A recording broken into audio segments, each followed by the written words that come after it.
It's a pleasure to see you here. It's a pleasure to be here with two important symbols of the university. First of all, Albert Einstein, one of our founders. We have a dear relative of Albert Einstein, Karen, right here with us.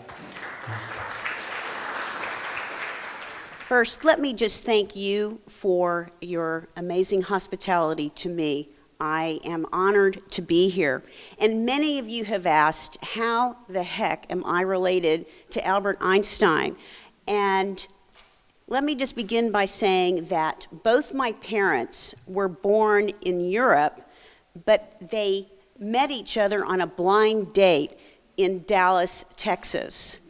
And I have to tell you that this date was not going very well. And I've been told I'll go ahead and share the whole story with you, but they are on this date. These two European Jews are on this date in Dallas, Texas, and it gets to be about 10 o'clock at night, and my father is driving the car, and he stops at my mother's apartment, and she's about to get out of the car and say, Auf Wiedersehen, good night, have a good life. But has it ever happened in your life where just something happens and it changes the course of events going forward? Just something happens. Well, I tell you what happened. He puts his arm around her and they begin to kiss. Now, can everybody identify or remember just such a special kiss? Okay, go there for half a second. All right, now come back. What then happened was, as the story goes, she did not get out of that car until 5 o'clock in the morning. Don't go there. I don't even want to go there. But she gets out of the car at 5 in the morning and glides into her office 2 hours later and informs her coworkers that she has met the man she's going to marry. And they did, 5 weeks later. These two people get together. She's almost 30, he's almost 40 at the time, and they did get married, and then 1 week into matrimonial bliss, they traveled to meet my father's only relative that lived in the United States of America. And this relative was a cousin to my father. He was a scientist, he had bad, crazy hair, he had that theory of relativity that you know about, and he, of course, was the locksmith to the mystery of the atom. And they went 1 week into matrimonial bliss to meet with Albert Einstein. So let me describe this. My father, Walter, was a very quiet European intellectual, a man who spoke 5 languages, and my mother was a very loud, outgoing, beautiful German version of Lucille Ball.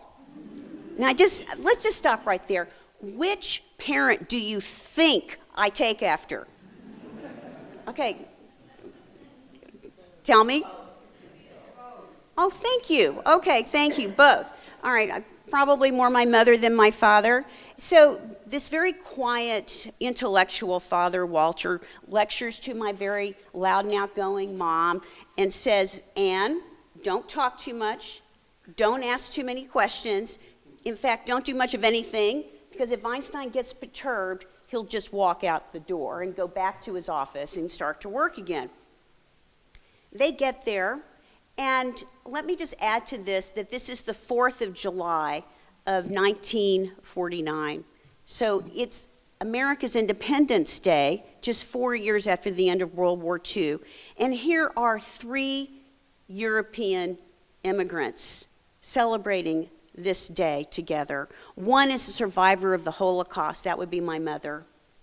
That's how she ended up with a one-way ticket out of Europe. One was a survivor of financial upheaval and ruin in a way. That would be my father. He grew up in a very wealthy background in Spain and in Germany. And then one was a survivor of the consequences of his own discoveries, and you know who that is. That's Albert Einstein. But there they are, 10 minutes into this first visit. My mother looks like a miserable mannequin, and Einstein does stand up. My father gets a little worried, but he walks over to her, and he puts his hand on her shoulder, And he says, Anne, I want you to relax and be yourself. I'm a normal human being, just like everybody else. Well, I cannot promise that he was normal, but my mother did relax, and he knew something that we have all come to know, that we communicate more effectively in an atmosphere of comfort and authenticity and transparency. And I thank you for researching my website, but that's what I do. I'm in the field of communication, and so I love that story for that reason. Einstein does disappear, however, a little bit later, but he comes back with a piece of paper. He says, I'd like to write a letter, Walter, to your mom. Now, there's a test on all this. Now, who's there on the 4th of July? My parents, Anne and Walter, who had been married for how long? I mean, very short. They've been married for 1 week, and they've known each other now for about 6. Anyway, so there they are, and my father, Walter, and Einstein are the cousins, but it's my father's mother, Lena. Lena and Einstein are contemporaries. They are cousins. They're not only cousins, but they're very close friends. They're longtime corresponders. They grew up together. They're gossip buddies, and they had a lifetime of writing to each other. So together they wrote a letter that day, and it's one of the most favorite ones that I do own is this letter, because on that letter, Einstein in Princeton with my 2 parents are writing this letter to my grandmother, Lena, who's living in South America. She eventually left Germany as well and then went to South America. And in this letter, he writes some loving things about my mother. So Einstein says, Dear Lena, we are together with the new acquisition. She is lovely, beautiful, full of temperament, chic, attractive, and you'll enjoy meeting her because you are the new mother-in-law. And it was delightful. So as you can tell from this letter, let me just share one more that gives you an idea of their relationship. He says to her on one letter, Einstein to Lena, what gives me pleasure is what is singularly unique, and that is you. And you will always be that to me, with heartfelt greetings from your Albert.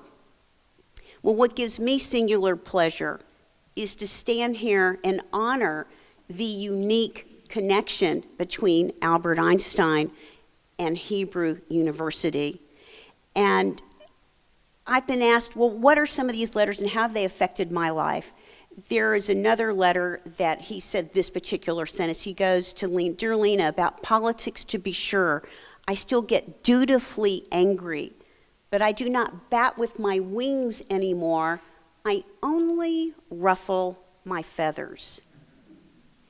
And I take that, and it perhaps becomes my equation, in that sometimes in life we do need to bat with our wings. Sometimes we do need to just ruffle the feathers. And sometimes I will add in another idea. Sometimes it's important for us to sit on our perch, to just think, dream, and strategize. But these letters I keep referring to were on our wall growing up. I know the Einstein archives would go crazy if they really did know that my mother just bought frames like from a place like the Shook and just stuck them up there on the wall. Sorry, Hanok, sorry about that. But these letters are not about Einstein, the scientist, but they're the human side of Einstein. That side of Einstein that shows his humor, his grace, and his humility. But I have 2 ground rules for you. Ground rule number 1, the only thing I inherited from this brilliant man was his hair texture. I yearn for days of low humidity, of which we are having right now in Jerusalem. And the second ground rule is that I cannot explain to you his theory of relativity. I only have a relatives theory on Einstein as a human, and to show his humor and his humility and his grace. And to that point, one time my grandmother was moving to a smaller home, and Einstein says to her, he goes, "Dear Lena, I hear that you are moving your point of gravity of your existence somewhat more into our vicinity." Can I stop right there? Who writes like this? That would be somebody that could take himself less seriously, somebody who could laugh at himself. And I think that's just a great reminder of humor, and the best way we share humor is by making fun of ourselves. But he also goes on to say in that same letter, he goes, "Lena, be okay in that smaller house. One does not jump, however, so easily out of deeply rooted habits, not even you." And that's also a lesson. I know you're the executive committee and you're the leaders of this university. What you're doing is creating an environment at Hebrew University so that the students will always continually jump out of deeply rooted habits. And I'm going to close by talking about one other note that Einstein wrote to my grandmother Lena. Okay, there is a test. Grandmother Lena, where is Lena living? South America. And Einstein at this point is in Princeton. You're familiar, of course we all are, with the iconic photo of Einstein with his tongue sticking out. And he was not happy on his 72nd birthday, and they take this picture of him and he sticks his tongue out. But then he was amused, and he said, can I have 9 more copies? And I'd like to send them to personal friends and family. And Lena received one of those copies, and on the bottom of that one, it says, "Dear Lena, this tongue I give the world, not just you." So I would like to close my comments by saying that you have endowed Hebrew University in a way that keeps the students and the faculty and the leaders to continue to use their tongues wisely, to help students jump out of deeply rooted habits, and to keep sharing not only Einstein's brilliance, but the other side of Einstein, that side that shows his humility and his grace and his humor. And so I thank you so much for allowing me to come here and shed just a little bit about his human side. So thank you.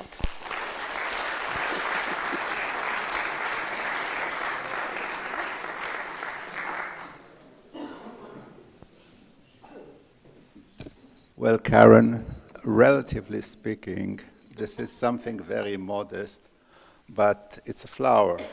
But its center of gravity is right here next to our heart. Thank you very much. Thank you.